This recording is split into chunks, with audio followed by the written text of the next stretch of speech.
ಸಮಸ್ತ ಕನ್ನಡ ನಾಡಿನ ಜನತೆಗೆ ಮಕರ ಸಂಕ್ರಾಂತಿ ಹಬ್ಬದ ಹಾರ್ದಿಕ ಶುಭಾಶಯಗಳು. ಕಾಂಗ್ರೆಸ್ಸಿನ ಯುವ ಮುಖಂಡರಾದ ಆರ್ಯ ನವೀನ್ ಅವರು ಸಂಕ್ರಾಂತಿ ಹಬ್ಬದ ಪ್ರಯುಕ್ತ ಅವಲಹಳ್ಳಿ ವಾರ್ಡ್ ಹಾಗೂ ಮುನೇಶ್ವರ ವಾರ್ಡ್ ಜನತೆಗೆ ಕಬ್ಬು, ಗೆಣಸು, ಕಡಲೆಕಾಯಿ, ಅವರೆಕಾಯಿ ವಿತರಣೆ ಮಾಡಲಾಯಿತು.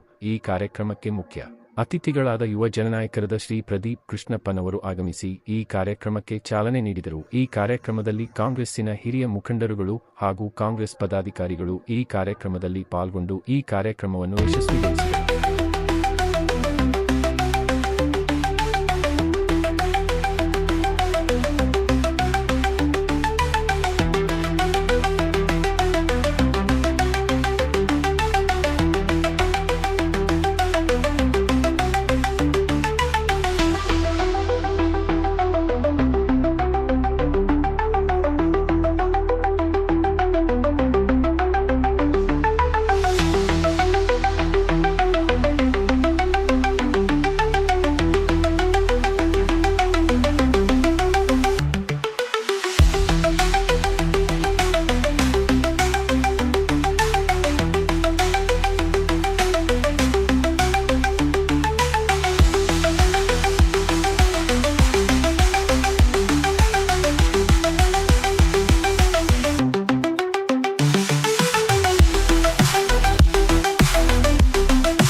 ಕನ್ನಡ ನಾಡಿನ ಜನತೆಗೆ ಮಕರ ಸಂಕ್ರಾಂತಿ ಹಬ್ಬದ ಹಾರ್ದಿಕ ಶುಭಾಶಯಗಳು ಹೇಳ್ತಾ, ಇವತ್ತೇನು ನಮ್ಮ ನಾಯಕರುಗಳು ಪ್ರದೀಪ್ ಕೃಷ್ಣ ಅವರು ಇರ್ಬೋದು, ಕೃಷ್ಣಪ್ಪನವ್ರು ಇರ್ಬೋದು, ಪ್ರಿಯಕೃಷ್ಣ ಅವರು ಇರ್ಬೋದು, ಅವರ ಸೂಚನೆ ಮೇರೆಗೆ ಎಲ್ಲ ಜನರಿಗೂ ಎಳ್ಳು ಬೆಲ್ಲ ಕೊಡಬೇಕು ಅಂತ ಸೂಚನೆ ಇತ್ತು.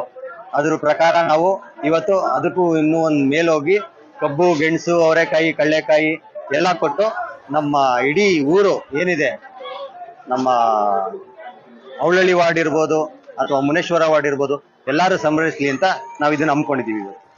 ಪ್ರತಿ ವರ್ಷನೂ ಕೊಡ್ತಾ ಇದ್ರ ಸರ್ ಈ ಒಂದು ಸಂಕ್ರಾಂತಿ ಹಬ್ಬ? ನಾವು ಪ್ರತಿ ವರ್ಷನೂ ಕೊಡ್ತಾ ಇದೀವಿ. ಲಾಸ್ಟ್ ಇಯರ್ ಮಾತ್ರ ಒಂದ್ ಸ್ವಲ್ಪ ಇದಾಯ್ತು, ಅದ್ ಬಿಟ್ರೆ ಇನ್ನು ವರ್ಷ ಕೊಟ್ಕೊಂಡ್ ಬರ್ತಾ ಇದೀವಿ. ಅದು ನಮ್ಮ ನಾಯಕರು ಕೃಷ್ಣಪ್ಪ ಅವರೇ ಬರ್ತಾರೆ. ಇವತ್ತು ಅವ್ರಿಗೆ ಏನೋ ಪೂಜೆಗಳು ತುಂಬಾ ಇರೋದ್ರಿಂದ ಅವರು ನಮ್ಮ ಯುವಕರ ನಾಯಕರಾದ ಪ್ರದೀಪ್ ಕೃಷ್ಣ ಅವ್ರು ಬಂದಿದ್ರು. ಅವ್ರು ಬಂದು ಉದ್ಘಾಟನೆ ಮಾಡ್ಬಿಟ್ಟು ನಮ್ಮ ನೆಚ್ಚಿನ ಜನಪ್ರಿಯ ಶಾಸಕರು ಸಚಿವರಾಗಬೇಕು ಅಂತ ಆಕಾಂಕ್ಷೆ ಇದೆ. ಈ ನಿಟ್ಟಿನಲ್ಲಿ ಯುವ ನಾಯಕರಾಗಿದ್ದೀರಿ, ತಮ್ಮ ಅಭಿಪ್ರಾಯ ಅಂತ? ಸಚಿವರು ಹಾಗೆ ಆಗ್ತಾರೆ, ಆಗ್ಬೇಕು ಅಲ್ಲ, ಹಾಗೆ ಆಗ್ತಾರೆ ಅವರು. ನಾವು ಇನ್ನೊಂದು 6 ತಿಂಗಳು ಒಳಗಡೆನೆ ನಾವು ನೋಡ್ತೀವಿ ಅದನ್ನ. ನಮ್ಮ ನಾಯಕರಾದ ಕೃಷ್ಣಪ್ಪನವರು ಸಚಿವರು ಹಾಗೆ ಆಗ್ತಾರೆ, ಹಂಗಂತ ಎಲ್ಲರೂ ನಾವು ಹಾರೈಸೋಣ ಸರ್. ಜಿಬಿಎ ಚುನಾವಣೆ ಸಮೀಪ ಆಗ್ತಾ ಇದೆ. ಈ ನಿಟ್ಟಿನಲ್ಲಿ ತಾವು ಕೂಡ ಆಕಾಂಕ್ಷಿತ ಕೇಳ್ಕೊಂಡಿದ್ದೀವಿ. ಈ ನಿಟ್ಟಿನಲ್ಲಿ ವಾರ್ಡಿನ ಜನತೆಗೆ ಏನ್ ಹೇಳ್ತೀರಾ? ವಾರ್ಡಿನ ಜನತೆಗೆ ನಾವು ಹೇಳೋದು ಒಂದೇ, ಯಂಗ್ಸ್ಟರ್ಸ್ನ ಯಾವಾಗ್ಲಾಗ್ಲಿ ಯಂಗ್ಸ್ಟರ್ಸ್ನ ಪ್ರೋತ್ಸಾಹಿಸಿ.